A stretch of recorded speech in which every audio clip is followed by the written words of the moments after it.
Ladies and gentlemen, welcome back to Ball Watching Morning Show Edition. Justin, we are doing this. I know it's been a crazy, hectic couple of weeks, but we've been trying to be flexible and keep grinding on the content for you all and talking about all things City. And there's just a lot of other stuff going on now, Justin, which we'll work into the show here today. But happy Wednesday, right? My days are blending together. How are you, man? Dude, I'm doing well. It is kind of insane. This week is flying by, and not in a good way. Just a very busy week. Fantasy football draft, Jake. We got that tonight. Yep. Very late. We got it about as late as you can do it, but I'm excited for that. And this fall weather. This has been fantastic weather. Quick week, short week for everybody. I hope everybody else is doing the same. How are you? I'm good. I'm excited to talk about some of the topics today because I feel like I've kind of just been sitting on a couple of these and we've been watching these and putting out some content here and there on socials. But there's a lot to kind of digest that isn't just City, but obviously there's a lot of City stuff. And I know, Justin, you texted our rules analyst today, George Ganser, but shout out to George and his family for Marin, who has committed to play for SLU Women's, I believe next year, right, Justin? I know women, commit a little bit earlier. Is it next year or would be the following? It would probably be next year at this point. I would think. I can double check that. I'm pulling it up right now. So this is George's daughter. She's on it to have her verbal commitment to play D1 soccer and continue her academic journey at St. Louis University, which, you know what, Jake? I don't care what year it is because we're just adding another bill to the family. So huge congrats to George and the family. I'll pull up here. I'll just do a little quick share screen so everybody can see this. Never had this, Jake, and we keep getting further cool. and further away from where we were. Like this background and these pictures, this is awesome. Like a great way to announce that you're doing this. And like obviously SLU, not the biggest of programs, but very, very strong as of recent underneath of Katie Shields. And obviously the men are too. So we'll touch on that in the middle of the show. But huge shout out to George and his family here for that commitment. Unbelievable. Yeah. George, Jen, and Marin, congrats to you all. We love adding bills to the family. So I thought I'd start off with that here, Justin. But let's talk about some other topics before we get into, more specific to City, because there's been a lot going on. I think we didn't have time to cover it in the last show, but U.S. men's national team for us is in camp. I believe there are only 4 camps left prior to the World Cup, I think after this one. So, every camp from now on is like, you should treat it like a rehearsal. You should treat it like it is the real deal. We have 2 friendlies coming up against South Korea on Saturday and then Japan a few days later on the 9th. Originally, Poach had announced 22 players last Tuesday and 23rd to be named later, which was kind of weird. But Wednesday it came out that Balogun was the final addition, and he scored this weekend as well, kind of finding his scoring boots at the right time, replacing Brian White, who we know has been in the picture with Vancouver and having a great season with him. So a little bit of some roster qualms, I think, if you look at social media and the reaction generally to this, Justin, because I still feel like Pochettino, my general thought is I don't think he really knows who his guys are. And you see a couple, mainstream names here that are not on the roster. And you see others that are a little bit shocking at times. Some first-time entries even, Justin. And again, we're only a couple camps now removed from the World Cup. Yeah, so a little background on this for anybody that can't see it. But my one weird part on this, Jake, is why was Brian White being picked over Balogun? Just in general, Balogun has not been with the U.S. men's national team in over a year. He's going to be on the World Cup squad. Brian White's a maybe. I would expect on the bench. Balogun is likely to be our starter at striker, so it's very odd to me. But some more fast facts about this squad that's coming in for September. 12 of the 23 players that are named were actually on the Gold Cup squad earlier this summer. Comparable to that squad, what are we looking at? We added Christian Pulisic, Tim Weah, Serginho Dest, and Josh Sargent. We dropped Matt Turner, Aronson, Malik Tillman, and Patrick Ajiman. And people that are still missing that have not been in the Gold Cup and are not in this squad, Gio Reyna, still getting settled with his new club, Weston McKennie, and Anthony Robinson, who's obviously still returning from an injury. But it's an interesting squad because, like you said, Jake, we don't have a lot of camps to get this figured out. And Jake, this one's a huge one. When we look at this and we're like, oh, Korea and Japan, like they're probably not that good of teams. No, they are. We are ranked 15th in the world rankings. Korea is ranked 23rd. We'll play them on September 6th at 4 p.m. In Japan, just 3 days later, September 9th at 6:30 p.m., they're ranked 17th. So these are 2 top 25 matchups for us. And another fun fact on this, the MLS is strong in this group. 12 of the 23 players come out of the MLS from 10 different clubs, which is absolutely insane for me thinking about this going into the World Cup. Maybe Pochettino, more than anyone of recently, right, is really respectful of what goes on in Major League Soccer. He had a quote I pulled here, said, I think it's not necessary to move from MLS to Europe. I think it is because sometimes MLS may be more competitive than some of the leagues in Europe. And I think clearly he's showing that here. I do want to say here, I also heard some of his commentary on some of the other leave-offs or non-selections like a Weston McKennie, for example. I'll take Malik Tillman, for example.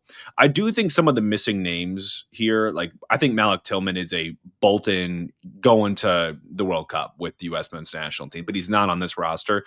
There's, because of the timing of this international window, I think there's a bit of that, hey, player X is coming back from injury. I want him to stay, get embedded in the program, get minutes, get in good graces with the new manager, and get off to a good start in the season versus pulling him now, flying all the way back to the United States from Europe and getting under this camp. There's a little bit of that. There's players that have maybe a new club. I think of Malik Tillman, for example, there. There's Ajimong, same thing. Players I think that are more either in the roster for sure, on the fringes that are not on this roster. It's not because I think he's losing sight of them, but I do think he's kind of tinkering still, and I don't love that when we're so close to it. So it's almost like I want him to be a little more selfish and say, hey, I know he's doing all this stuff, but like we need to know our best guys here because we are so close to the World Cup. And we only have these two matches, Justin, 2 more announced later in October. With that camp is Ecuador, number 25 in the world on October 10th, and number 24, Australia on October 14th. So these 4 matches, I think that are all have been announced at this point for us to play, and they should be all treated like World Cup qualifiers, like World Cup group games. Yeah, and I'm not concerned that he's losing sight of the most skilled players, right? He knows who his top guys are. I'm more concerned about the chemistry aspect of this, and we're just not getting these guys to play on the field. And yeah, you're not going to go ahead and say that your friendlies in September and October are going to be directly correlated to your games in the World Cup in June and July. But at some point, you do need to get these guys on the field together. So I'm just hoping we're not waiting all the way until that camp for the World Cup. Hopefully, whenever you said we have 3 more or 4 more camps after this. If we're not pulling them in October, we better be pulling them in the first camp in 2026. So that's my only concern there. But that's our little touch on the U.S. men's national team. Ultimately, long story short, we have 4 top 25 matchups coming up in the next month and a half. So as fans, great to watch. I'm excited for that. So I'm pretty excited. I'm getting more pumped for the World Cup. But Jake, before we even get into what happened in our game, what happened in the Leagues Cup final with Mr. Luis Suarez? The man just has made a name for himself, and unfortunately not in a great way when it comes to things that he is doing during these games outside of scoring. So you can see in the reel that we posted here that he actually spit on a assistant coach or staff member of Seattle. Head of security for Seattle. Yep. Yeah. Absolutely terrible. So Jake, I do want to, and this is kind of going all over the internet, and I've been seeing some takes from our guys at Soccer Wise as well. I've seen some things, Jake, and let me know your thoughts. We didn't get a chance to talk about this beforehand, that he will not be suspended in MLS or CONCACAF because MLS, it does not run this tournament. Neither is CONCACAF. It's just Leagues Cup. So he could be suspended for future Leagues Cup games, but nothing that would be actually occurring for the MLS regular season or playoffs. What are your thoughts?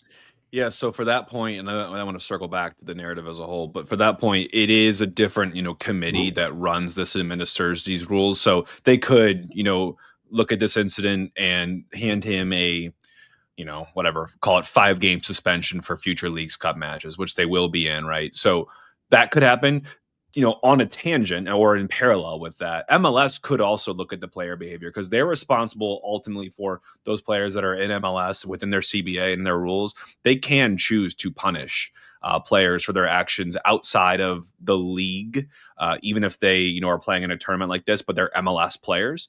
So they could do something. Now, whether they do that or not, I think is probably the big sticking point. I do want to say a big kudos to Seattle Sounders, a 3-0 drubbing of Inter Miami, just doing things. This is your designated players versus your designated team. Seattle is just the better, more cohesive, more, ingrained chemistry team. And they showed it on the pitch. And there wasn't like this big controversy, Justin, like that Miami was all pissy about, that they didn't get this going for them. There was this really bad call or, something was really unlucky. I think were just pissy because they lost to a better team. And Seattle has now won every major cup in North America. U.S. Open Cup, MLS Cup, Supporters Shield, Leagues Cup, CONCACAF Champions Cup. There's an argument to say that they're maybe the best franchise of all time in United States of America. But it honestly, Justin, I'll just give my take. I want to hear your more broad takes on just seeing these big names do it this way. Seeing Suarez, headlock a younger player in Seattle and then spit on the head of security. Seeing Sergio Busquets punch Vargas in the face. Maybe not a lot of velocity in that one, but still a punch. It's, for me, I try to think of what I would feel if I was a Seattle Sounders player or even a fan of Miami, because there's a lot of embarrassment, I'm sure, for the fans. It's just gross behavior. But for the Seattle players, Justin, remember how cool it was when Messi signed and people used to go to, try to jersey swap and just be in that aura, be in his sphere for just a little bit. And you're playing with your idols. Busquets and Suarez are also idolized, I'm sure, by a lot of players. And to see them acting like that on the big stage and just so immature and so petty and just vile behavior, I hope they get slapped with some punishments. I think MLS would be showing some serious backbone if they gave them some real stakes for what just transpired, because it's unacceptable. And for these players that are just experienced, it's just a shame. It's a real shame. I was blown away by the behavior.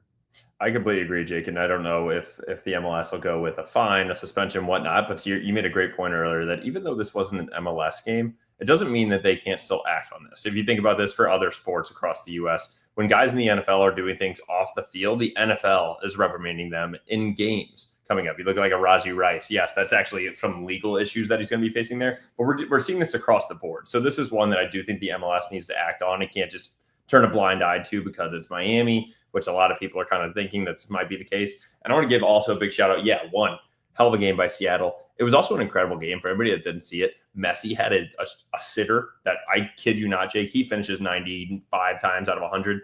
Absolutely blew over the bar. They had a couple good chances. It was a great game. But I do want to give another great shout out to the GOAT, Messi. Didn't get involved in any of this. Did you just watch him? He's just like standing there over there and just being calm, cool, collected. Like, all right, we lost this one. Like, yes, I know he's had a historic career, but he still has that calmness about him that is just not there with Suarez or Busquets. And then also shout out to John Bell for absolutely just taking the dude down in a tackle and all of that, trying to pull him off, trying to pull the Miami player off. So he was ultimately trying to diffuse things. He was not throwing punches like Busquets and Suarez, but just a depressing thing to see, because this is not how we should be talking about a final of a cup in our North American sphere.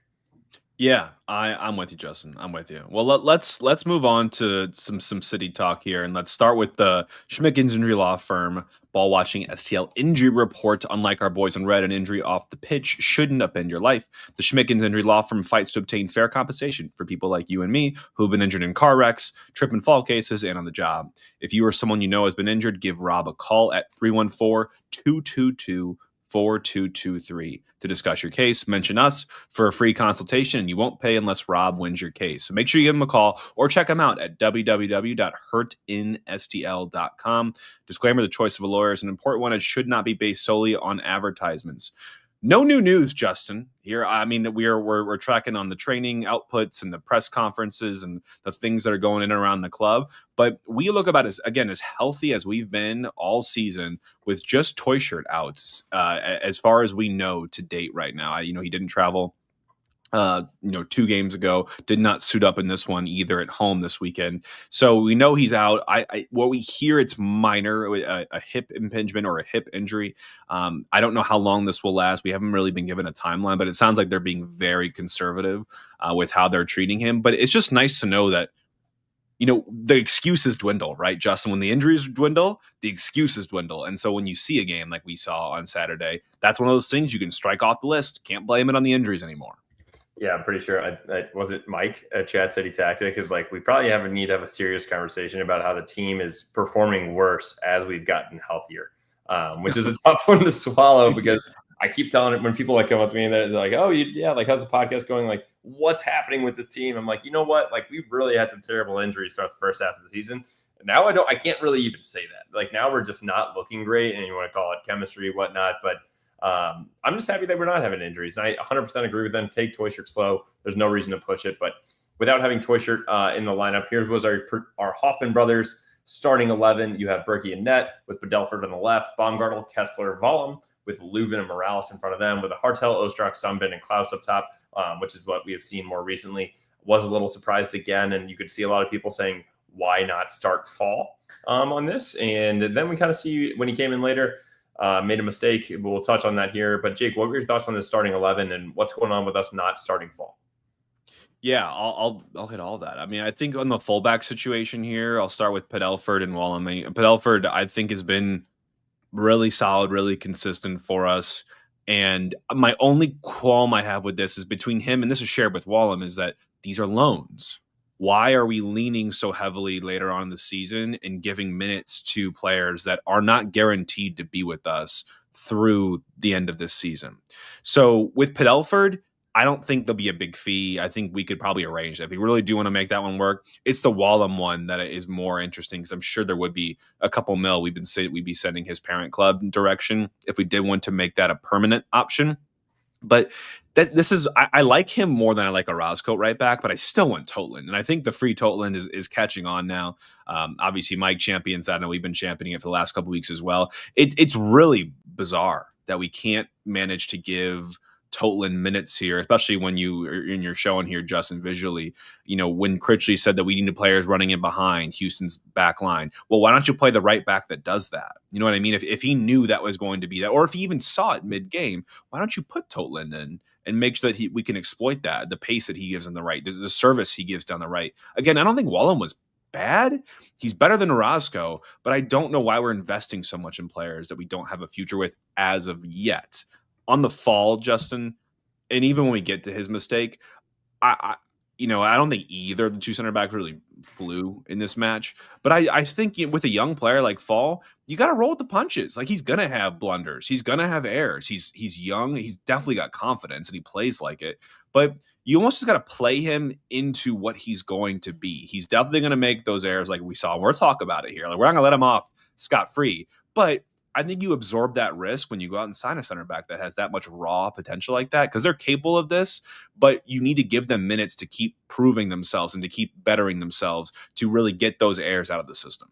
Yeah, unfortunately, correct me if I'm wrong, Jake, but I saw it was either a clip in practice this week or after the game, people asking Critch why he didn't start Fall, and it was really as he was looking at it, and I appreciate the thought process of it was just Bombardo's been playing well, and giving him a reward for that sense. So I understand it. The hard thing is when you're Fall and you're coming in, you're trying to get your feet wet, and Critch doesn't want to rock the boat too much, right? Like, we have some chemistry. There's no point in just like throwing a brand new starting 11 every week, because then what are we building towards for next season? But Fall is one that I really think that needs to be finding a place on this team, because it should be him and Kessler next season. So that one's a tough one for me and a little bit harder to swallow. But Jake, we got to talk about 5 different goals. I've got a couple different sharing screens. Do you want to cover some of this midfield suffering that we have prior to the first goal real quick as I pull that up?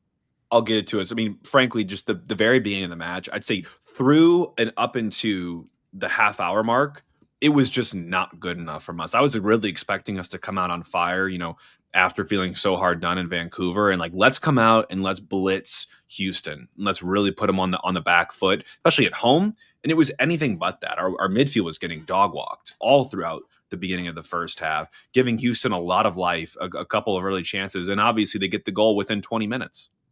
Yeah, Jake, real quick, as I'm sharing this, someone had a great tweet. Maybe it was Bucket Hat. And he was just like, when the dog jersey came out this week, he's like, are all of our players going to be wearing this next week, since we just got absolutely dog walked? And I thought that was that had me laughing so hard at work. I thought it was hilarious. But I'm going to share screens real quick on this one, Jake. The Houston goal, if anybody can't see it visually, doesn't remember, we gave away a free kick outside the box for McGlynn. It's probably pretty much the corner of the 18 extended another 15 yards or so. So you can see that we have over there on that side. We have a little bit of a wall, but what's frustrating for me, Jake, is we're all at the PK spot, right? I think that's a good spot, gives Berkey some breathing room, but yet we're going with a zone again here, and I just don't understand it. And Jake, the reason I know it's a zone is watch here when you look at Klaus, and I believe it's going to be Padelford, who's right behind number 3 here. Watch what number 3 does and what Padelford does. Number 3 comes right around him, leaves him completely, and we're just dropping back as a group. And I will never understand that. Why can't we just grab a man and just make sure that they cannot get a free header? Because number 3 could have easily scored this goal, but you know who does?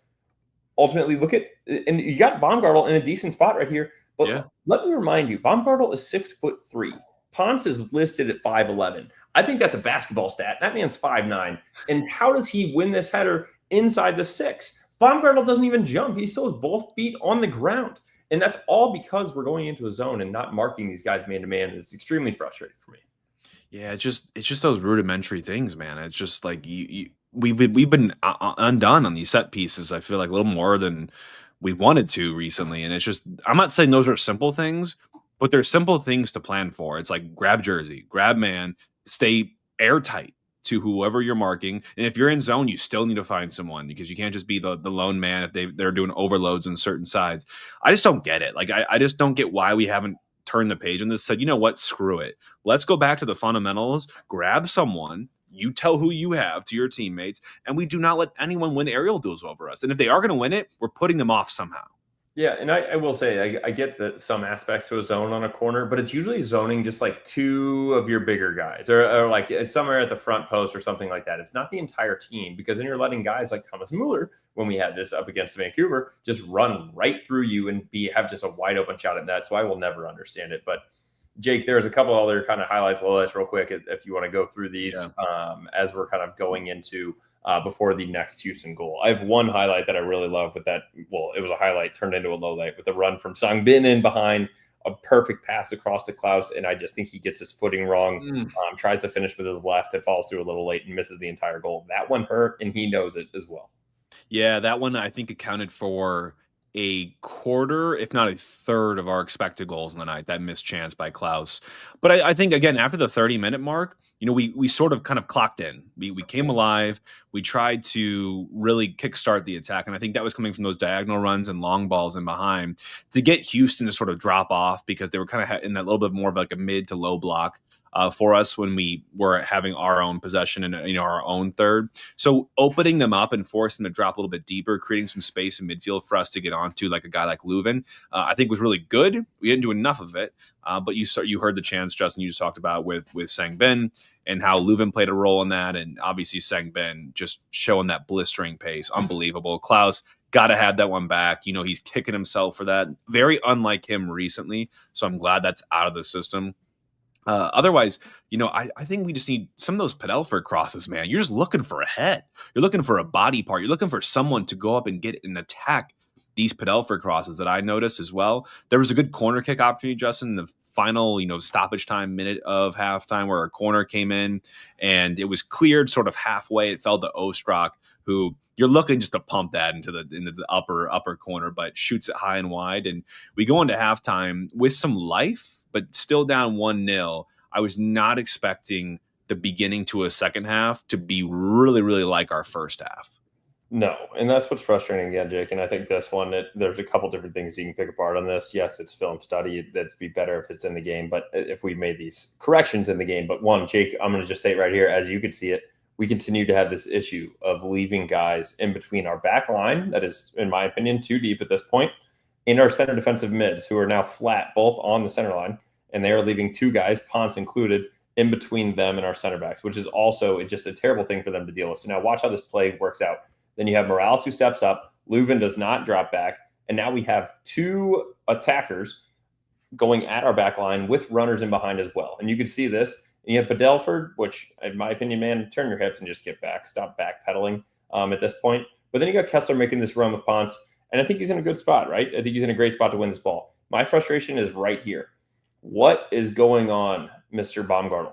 Do not try to clear this with your head. And if you do, you better put that thing into the 10th row behind the goal. Use your left foot and just make sure you at least knock this ball down. This is embarrassing that he doesn't even get a touch on this, in my opinion, Jake, because then it really does put Kessler in a tough position. He's probably worried about running into Berkey here. Coming in with Ponce, the ball is skipping right at the top of the sixth. I bet you 100% this grass is wetter than it was when they went into half because they water at halftime. And then it just skips into an awkward position that is right about thigh height, and he can't do anything about it. But in my opinion, Jake, this needs to be absolutely cleared by Baumgartel, and I think this one's on him. Just an absolute whiff. So Justin, it's funny that you say like it looks like he was going for it. He just shouldn't have gone for his head, because I saw that and I see that in one of those fake headers. You know what I mean? Like, you ever had teammates that kind of go up and pull out because maybe they think someone's behind them's going to get it, and that's what I kind of saw there. There was an angle I saw that maybe it was a little bit out of his range. Either way, I think Kessler's thinking that Baumgartel's going to get to that, but Kessler has to make a play on that ball. Like, you cannot fault him for knocking that into the net. I do think like for his role in the whole situation, he did what he was supposed to do. Stuck with his man, made it difficult as difficult as he could. Baumgartel obviously has to do better there, and I think we need to cut out that from even beginning with having the right separation distance between our midfield and back line, and not letting guys just float in between those two, because you're opening yourself to a lot of pain if you keep doing that. And now we're punched in the mouth 4 minutes after the beginning of halftime, and we're down 2-0. Haven't shown a great deal of resilience in the recent times to garner some sort of result or point from this one. And Houston gets another 20 minutes later. And again, albeit we have not been really pressing for another goal in the meantime. So Houston gets one in the 71st. And this one's the Falou Fall goal. We'll just dub it that. It is a individual massive mistake. I think there's a blend here, Justin, of just youth, not as many minutes, maybe a little bit of cockiness in the ball. We know that he can show that some of that, or exude some of that confidence in the ability to play certain types of balls that maybe you center backs really shouldn't, and you don't see play at the top level. But either way, this one is a total individual mistake. Falou would tell you the same thing. It's something that he should have paid a lot more attention to, been a lot more clean and crisp on in terms of his pass back, and leaves Berkey in the dust. And it's an unfortunate one, because ultimately this is the nail in the coffin for us, and it's just a total gut punch. Yeah, Jake, the one thing is that I also still think that this could have been prevented earlier as well. Yes, I understand that we're a little out of position here. You see the turnover. We're going for a goal because we're down 2-0 with 20 minutes play. I get it. Now when this is turned over, I still don't see Falou fall in the picture. Where is this man from a rest defense perspective? And why is he continuing to drop all the way here when he has 25 yards of the attacker here? And I think him doing this is just a little bit, it allows space for the runner, which then allows the ball to be played there, which then ultimately puts him in that spot where he tries to make that one-time pass back to Berkey. I think he should be right here. You should be way closer to these guys. You don't need to be giving them this cushion, because that's a comfortability thing. Like, yes, it makes him feel better because he has an extra 10 yards to play with, try to catch up the guy. If the ball gets played here, he's still in a good position, but that's not good from a defensive rest perspective. And then when he gets this ball, yeah, Jake, I think it's a little cocky. I think it's ultimately just lazy. You could kind of see the jog there. Wasn't hustling that much. I think if anything, you take a touch. Song Bin thinks this thing is absolutely just ready to go upfield, turning around, putting his head down. Oh, see ya. And there's nothing said. That's not on Song Bin. No. I don't expect him to be able to track that runner at that perspective, but I think it's a rest defense perspective at that point. And then also, you just got to be cleaner. I agree, Falou Fall. He's going to want that one back. But Jake, maybe to that point as well, Baumgartel wasn't playing the best, and I understand trying to make a sub there. But as a center back, I hate going into games in like the 60th. I don't even remember what time Falou came in. What time we have our subs down here? He came in the 59th minute, the 60th minute. What do you want a center back to do at that point in the game? And it's truly to be, if you put an attacker in that point in the game and they make a mistake, they miss a goal. If Falou Fall makes a mistake, it causes a goal for us. And I think it's just unfair to try to put a center back in and just say, hey, Falou, I know I didn't start you. You're probably pissed, but get out there and go have fun for 30 minutes. Yeah, it's tough. Yeah, again, because I think I even look at our late flurry, right? I mean, we showed life. It's just, again, too late in the match. It feels like the last 10 minutes, last 10 to 15, if you take into account the stoppage time, was when we finally decided, again with some new subs as well that did make an impact in the game, that we want to really go for this and we want to salvage something. And we saw Leuven clipping a ball from 30 yards out on his left, on his weaker foot. Fall flicked it into a group of City attackers on the back of it, where Joyner did well to kind of put it cross net, like kind of try to put it on goal. I couldn't tell what exactly he wanted to do there. No one was there for the finish, but that was really just foreshadowing, because in the 87th minute, we get our first goal of the game. We're now down 3-1. Betcher tried to cross. It was blocked back to him. He takes it one time out of the air and just puts it into the path of our most dangerous player when it comes to shooting from range, shooting from distance. And by the way, Leuven not having a great game up until this point. And I wouldn't even say he had a great game besides this, but the goal from Leuven on the half/half side volley was my favorite goal of the season. Take the whole game context out of it. I think you don't see many strikes cleaner or sweeter than what Leuven can do with a little bit of time to kind of prod. And boy, oh boy, did he spank this one into the upper corner. And that is a technical ability that a hell of a lot of players do not have. And I called it, Justin. I'm giving myself credit. I said Leuven banger. I also said we were going to win this game.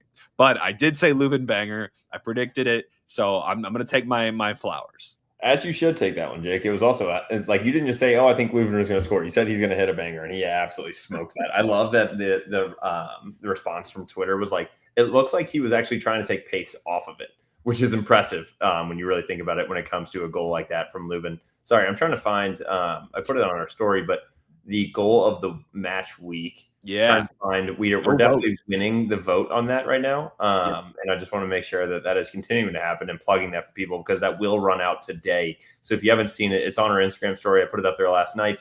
And you need to make sure you vote for that because you know what? Let's try to get at least some small wins out of this season. I think it would be really helpful and I think it'd be appreciated by a lot of these guys. So make sure you go and vote for Leuven's goal of the match week.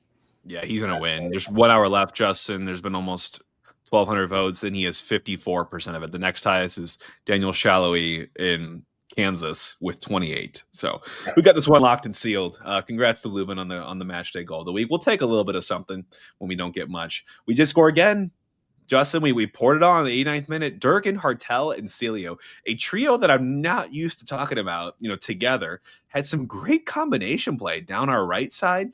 And Durkin played a peach of a cross to the back post. Joyner, the not debutant, but his first MLS goal is cool. He heads it back across the keeper on the back post. I was not expecting a header to be Joyner's first goal with the first team, but a hell of a finish from him. I'm really proud. I'm happy for him. Again, it's another silver lining in what's been a really drab game and a drab season for us. But Joyner gets us back. And again, now we're down 3-2. Stoppage time coming up. We'll get one more opportunity. And we did. Just wasn't ultimately enough. But what do you think about Joyner's goal in the end of the game here, Justin? Jake, I want to actually just pause and say, well, one, congrats to Joyner. That was a hell of a finish. And I love that his celebration was just to jog back. And then, but Leuven was right there ready for him. Like, come on, man. I understand we're down 3-2, but ultimately that was an awesome goal. I want to give quick flowers and shout out to Durkin on this.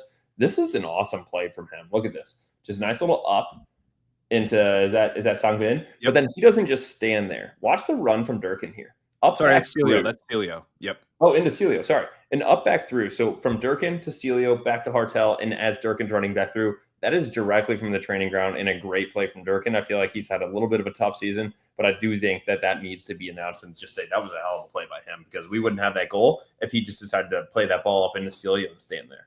And where is that in his game? I haven't seen a lot of that. So that was I kind of had to wipe my eyes. I'm like, wait, is that Chris Durkin that's doing this? But Hartel and Celio. Yeah, I mean, it was good. It was probably the best team goal we had in this match, but things don't get easier for us, Justin. We're in a race that we do not want to be a participant in at this point in the season. You got Montreal and DC on 24 points with 5 games to go apiece. City on 21 points with 6 games to go, 3 of those against a team that's currently in a playoff spot.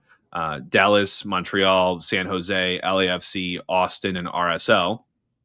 And you got Galaxy, who are right behind us on 19 points with 7 games to go. So 1 in hand, 3 against a playoff team spot here, Justin. I really, really, really, really, really hope that we do not win this.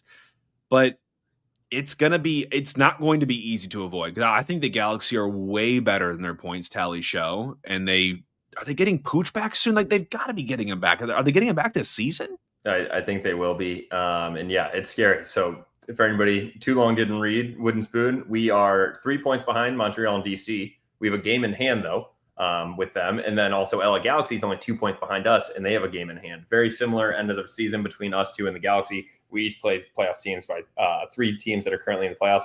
And yeah, I think we're scoring goals, but now I can't figure out how we can't stop the ball from getting in the back row net. Is that 3 straight 3-2 losses now that we have? Yes, by the way, I did look that up, Justin. That has never happened for any one team in MLS.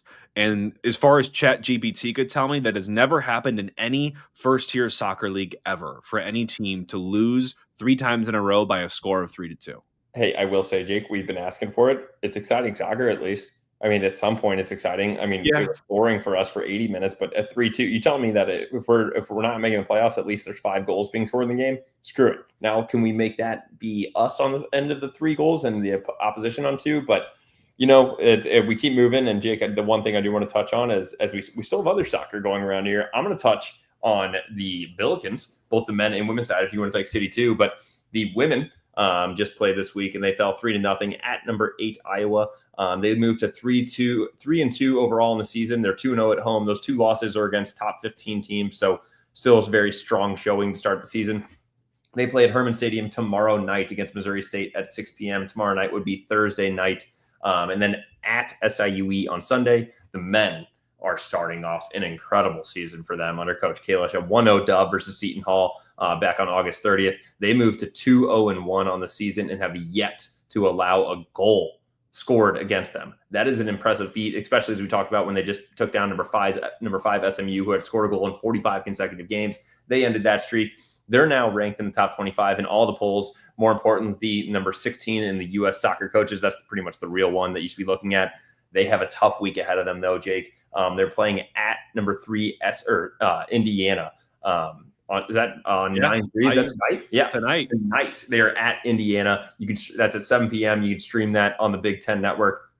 And then also on Sunday, they're back at home versus SIUE for the Golden Boot at 6 p.m. I'm going to be going to that one, Jake. And so this is a big week for the fellas, and I think they're up for the task. I mean, you look at the women can get one on SIUE, which would be nice on Sunday, and bolster a good start to the season.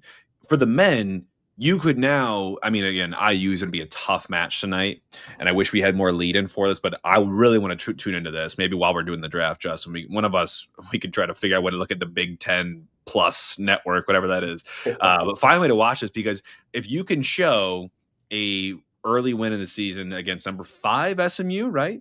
And if you can get a result at IU, number 3, as the number 16 seed, there is no reason for me that we should not be a top 10 team by the end of the week. Like, that would be it's showing your mettle, man. I mean, it's been quite a start. Like, what a good schedule to start the season for us before they really go into more not exhibitions, but non-conference and then to conference play. It's a good way to start for both men's and women's. And then again, you love the Golden Boot matches against SIUE. So that'll be fun to see on Sunday night. But City 2 also still rolling. That unbeaten streak is now at 15 in a way that you wouldn't really want, but expect to see. They did fall in PKs 4-3 to the Dynamo at Dynamo. But this was a back and forth game. They were down. They came back and equalized. They went up, and then Houston equalized, and they ultimately went to PKs, and they lost. But that still allows the unbeaten streak to continue because, again, it's just that draw, how it shows up. For City 2, 55 goals in the season now, which is more than their 53 tally last season. They still have 4 games to go. They have a bye week this weekend, but they will resume play on Friday night next week against Minnesota United FC 2 at Energizer Park at 7 p.m. And this is the greatest professional show here in St. Louis right now. I mean, this team is humming. They're buzzing. Hackworth's got the guys playing for him, playing for each other. I'm so proud to watch this pipeline and watch the immense amount of pride this team takes in each other and in the results they get in for St. Louis. So some big standouts there. Caden Glover had a goal, which is great to see him, again, build up that striker know-how, that striker mentality that we need to see him have eventually for us here in the first team. Brendan McSorley, 8 assists in this season, leads the team. Not something you were seeing him, or expecting him to pop up in terms of leading the team in. But again, good to see him, sharpening those tools with City 2. But it's just been a really nice positive to have for us this season. Results aside, Justin, there's good development. You can see it going on. Yeah, Jake, I think this is one that when people are looking at the first team and how crappy we've done, look at City 2, and they are currently the Supporter Shield leader in the MLS Next Pro, and knock on wood, they should be finishing that race here and kind of closing things out. But when you look at that, obviously we have Makai Joyner. People have seen that. When you have Kid Glover, a very young, 17, putting his 3rd goal on there, and then 2 guys that we really need to keep an eye on is McSorley and Heiskalainen. I believe, so you already mentioned McSorley has 8 assists. I think he has 6 goals. Heiskalainen has 7 assists and 5 goals as well. Yep. So that 3-headed monster, when you add in Joyner, and then you bring in guys like Tyson Pierce and Caden Glover, very, very bright future for all of these guys, and I'm really excited about that. And one last one I do want to mention, Gabriel McKenna scored his 3rd goal of the season. Now leads City 2 in defenders on goals as well. So we do have a little bit of a pipeline from a defensive standpoint. We're talking about what we're doing on the first team with wing backs, center backs, all of that. It's all coming together. And then if you guys need to listen to a podcast that will keep you even lower into those systems, Soccer Dad Pod. Those guys know their way around the City Academy. that is a great podcast when you're looking for the up-and-comers that are becoming, ultimately, they're going to be playing for the first team, hopefully, when we sign some homegrown contracts here in the next probably 5 or so years when you're looking at that Lutz 5-year plan. Start looking at these guys that are on City 2 and in the academy. Final stretch of the show here, Justin. Let's talk about Dallas. Dallas is who we face on the weekend. We played them once already this season, lost 3-0 at Dallas. It was an awful showing. Musa really bullied our back line, their striker, their DP striker. They are still 12th in the West on 30 points, 7, 11, and 9 win-loss draw, a -8 goal differential. They've had a couple meaningful results I've seen on the road, which obviously they're coming to meet us here in St. Louis. They beat Kansas back in June. They lost to LAFC on the road. They drew San Jose. They drew Austin, and they just recently drew LAFC in their most recent match this weekend. So they're showing a lot of fight and resolve, especially in their last 5, Justin. They're number 10 in the league and 2-2-1. But over the last 10, so take a doubling of that sample size, they're number 24. So it's really this recent form they're in is pretty solid and being a hard team to beat. But let's just talk about some keys to think about with this team, Justin. I'm going to skip to how do you get at this team as we look into this, and then maybe a couple stats before we break into the players and then our predictions and whatnot. But we learned it last game by the fire. You need to cut supply to Peter Musa. That will blunt their attack. You need to be able to track their runners from deep and really just limit this team. They already limit themselves. Fewest shots taken in the MLS, but they're top 10 in shots on target percentage. So what they get, they're effective with, but they just have not a lot of input into that process. Exploit them on set pieces. They've been really poor in defending crosses and corners. Can we score on those set pieces, generate some big moments, and get it in the margins? Can we find those edges? Press their links, really press their midfield. They haven't shown to be the best midfield in the league, right? So can you clog up those midfield passing lanes, unsettle their game? Really do not let them go direct, because direct is their name of the game. Like, that is how they go. Again, I'll share some more stats here, but they have the fewest passes in the league. They're not diddly-daddling on the ball. Like, they want to go north and south, and that is it. So make sure that we don't let those transition moments get to us. Make sure that we cut out those counterattacks before they happen. Maybe, Justin, like you said, get your lines more compact. When it does turn over, don't allow space for guys to float in the channels or float between your lines. Let's make sure that we suffocate them immediately after losing the ball and just put them under pressure. I think they will buckle if we can just really be the first mover on this stuff. Yeah, I mean, this team, Jake, is kind of, they can be hot or not, and which is very similar to us when you think about their attack and they're just getting forward. I think the one thing I want to just circle back to is they go directly at you under their first coach, Eric Quill. They like to move forward directly. Like you said, they already second fewest passes, and they like to target Musa. And it's not just getting the ball up to him as a center attack. They like to bring it wide with wingers and then whip it into him, because Musa is a massive dude. He's massive, but big from an attacker standpoint. 6'2", 185, 27-year-old Croatian DP. He's a big boy. 13 goals and 6 assists. Both lead the team for FC Dallas. His 13 goals, Jake, are coming off of just 27 shots on target. You mentioned the whole team doesn't have a lot. That is a hell of a conversion rate, 48%. That's the 5th best in the MLS. This is where I was absolutely shocked. Ty Baribo for Philly, he leads the MLS in that conversion percentage. 16 goals on just 21 shots on target. Jake, that percentage is like higher than some dudes' like career PK percentage, which is absolutely insane to me. So he's blowing it up there. Musa is also 19th in XG created in the MLS and number 8 in goals per 90. Another guy that you need to be aware of that we mentioned last time, I think when we were bringing up Orozco, actually, right when he first started playing with us, because we were worried, is he going to be able to control Shaq Moore, the right back, former U.S. men's national team right back, likes to get up and down the field. He has 3 goals and 2 assists for them already. Second in minutes behind his big center back buddy, 6'2", 190-pound, 33-year-old Sebastian Ibaha. And then another guy, as we already mentioned, on wingers, Anderson Julio, 29-year-old Ecuadorian, came over from RSL where he had 9 goals and 3 assists in just 15 full 90s last season. He has 4 goals and 1 assist this season. That's a guy that looks to get wide and push those wings that you mentioned earlier. So another one that I do want to mention from an injuries or guys that are out perspective, yeah, it's a big name that we're no longer having here. It was a transfer. Luciano Acosta, 3 weeks ago, FC Dallas sent him to the Brazilian top flight Flormes. Am I saying that correctly? Lucio Fluminense. Yeah, thank you. They sent him on for $4 million plus add-ons just 6 months after he joined FC Dallas from Cincinnati for $5 million plus incentives.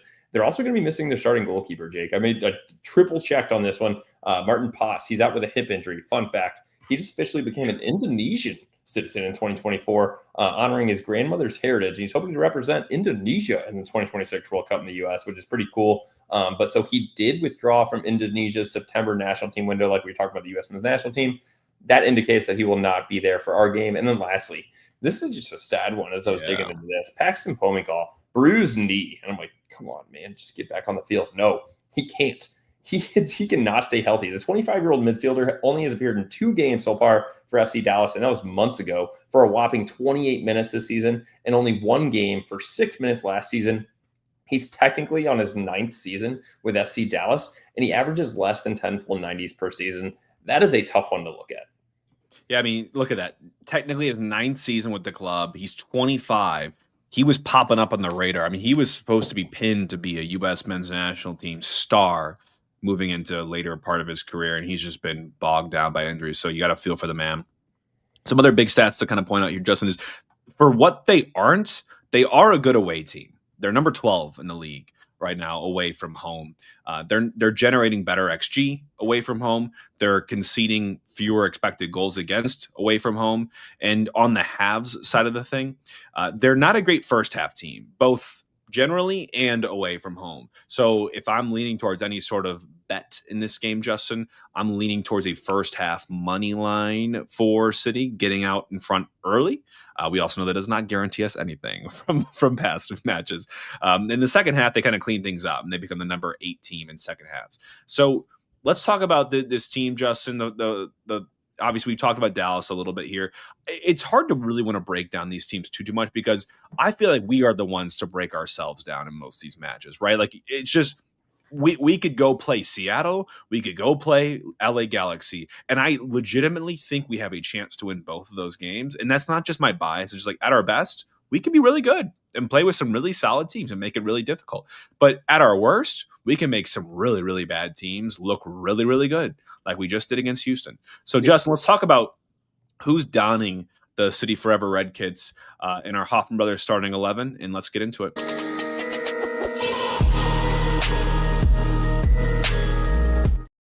All right, Jake, I'm going to just ask you right now, is Totland starting at right back? Or is he actually going to start, or are we just continuing to wish this? It's malpractice. If Critchley is reading social media, he knows that we are upset. And maybe he will buckle because ball watching and Chat City Tactics and other fans in and around the forums have said so. I just don't get why. Like, he's our player and he's going to be here long term. Like, we have to keep him happy, and he's good. He's our best right back. Like, give him minutes. So, you know what? I'll go out and say it. I think he will start in this match. I do too, and I don't think it's because Chris is reading social media, but we do know that he does. But so I do think in the back line, obviously going Bricky and net, Padelford. We're going with Fall and Kessler because 1, I just don't think Baumgartel had it there. 2, I don't think Fall had that terrible of a performance outside of his absolute error, which you know that he's going to want back. So Padelford, Falls, Kessler, Totland. In front of them would be Leuven, Valm, because I agree. Valm is still playing well, and I didn't see anything on Morales, highlight, low light from the last game that should say that he owns that spot. And then I think you move up to the front and we keep that front four with Hartel, Ostrak, Betcher, and Klaus. And the only reason that I say keep that front four, usually it's Sang-bin, but he's going to be with the Korean national team. So that's where Betcher's sliding in. And my question to you, Jake, is it Betcher there? Could it be Celio? Yeah, I thought about that. I mean, the only person that's played that right wing has been Teuscher and Betcher this season. I don't think Celio's played it. You could actually, Justin, you could probably play Joyner there. Now that I'm thinking about it, I totally had forgotten about his availability. I'm gonna go ahead and cross off Betcher there, and I would rather play Joyner in those minutes. I know that Betcher will probably get the start, but again, if you want to get young guys minutes, and now there's a whole like call up situation's gone, like he can play as much as he would like with this team, and City 2's in a really good spot. I want Joyner to get minutes. He just came off a goal. He's buzzing. Can you get him some more? Jake, here you want to hear what I would love that I don't think will happen? Obviously, Klaus up top. You know who I would put underneath them? Celio on the left, Hartel in the middle, Joyner on the right. That is a sexy, sexy 3 underneath of Mr. Klaus. It is. I think I wouldn't fault people for thinking that because Ostrak, for as good as he's been recently, did not have a good game. He was really, really on the miss side of last match. But I don't think that just means you take him off the burner. I still think you got to probably keep him in here, and maybe you could get really aggro, Justin. I love how we're just like destroying the 11 as we're talking about it, but I could even think about if you didn't want to play Wallem in that holding midfield position, you could play a Leuven Ostrak, knowing that this game you'll have a lot more of, I would say, intent, and you'll have a lot more of the take it to himness. I think you can go a little bit on the aggro side and maybe go a Leuven Ostrak midfield. Yeah, that's fair. So, Jake, what are your goals for this game? I'm going to give you my goal and what I think the scoreline will be. And then, Jake, I have a great bet for this Saturday for you as well. I'm excited. So my goal for this game, Jake, is honestly because, and we didn't even really touch on it. Did you guys see how upset Rome was on the bench with Hack right after the game?